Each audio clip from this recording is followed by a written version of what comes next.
کہ معصوم سے روایت ہے، معصوم سے یہ نسخہ پہنچا ہے کہ اگر انسان 7 مرتبہ سورہ الحمد کی تلاوت کرے، 7 مرتبہ، اول و آخر صلوات، ظاہر ہے کہ وہ تو جزء لا ينفک ہے،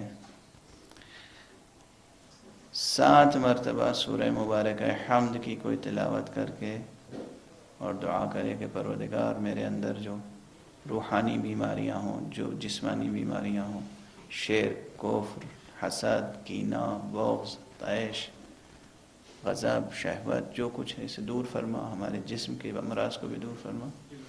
یہ معجزہ انسان دیکھے گا کہ اس کے ذہن میں، اس کے ضمیر میں، اس کے نفس میں، اس کی روح میں کس طرح انقلاب برپا ہوگا. صحت کاملہ ملے گی، شفاء روحانی ملے گی. یہ قرآن شفا ہے. شفاء روحانی اور شفاء ذہنی کے معنی یہ ہیں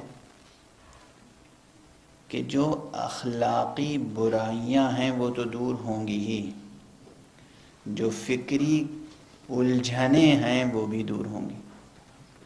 فکری الجھنیں کیسے دور ہوں گی؟